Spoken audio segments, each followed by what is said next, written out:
Second question is, how do you adapt to change the workplace culture, such as shift in a leadership or a company direction, or maybe the time differences, maybe the different culture, people from North America, people from Germany. So there is so many things. How do you adapt?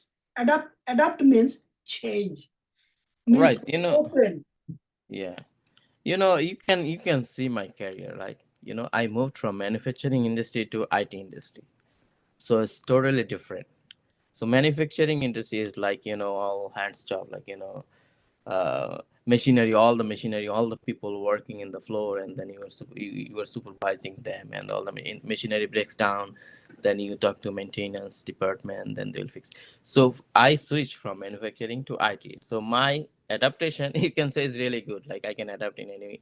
But the important thing is understand your people, understand that, like, when you join in a company, right, they are not going to ask you to do things from the day one.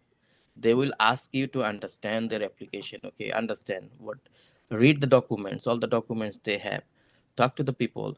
Like I said, that join every single meeting that you are invited. Like, you're not going to invite any meeting that you are not invited. So join every single meeting that you are invited. You are required to join the meeting. Join that. Don't be late.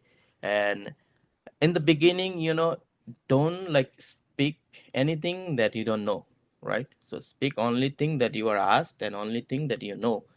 So, and I think slowly you will understand the culture. So culture is something that you cannot learn by reading a book.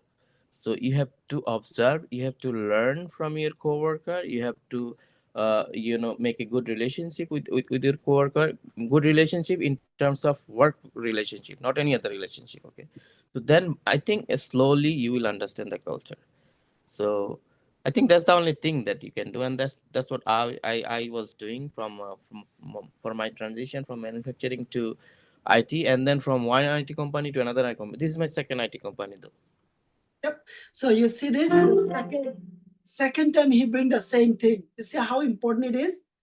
He will not mean it if it is not that serious. He said the be on time and the be like those kind of good word. These are very important things. So remember, he said people is not going to do the hands-on thing. People is not going to do, okay, touch the system and do all these things. No, they want to see how are you open? Are you culturally fit? Are you engaging with people? Are you building a relationship? Because we talked about many times, actually, when you work in a company, you do not work in a company, you actually work with a group of people, okay? Because company is always big. So the most important thing, you actually do not work on the application. You actually work with the people. Because if you mess with the people, then the application will not work. So again, everyone's equal responsibility to build a relationship with one another. Again, it's a professional relationship, not like just whatever you want. And then you will see the work will be done efficiently and effectively. That's the most important things. I believe I have Right. observed in my many jobs, and that's some of the very complex. But again, relationship is the key.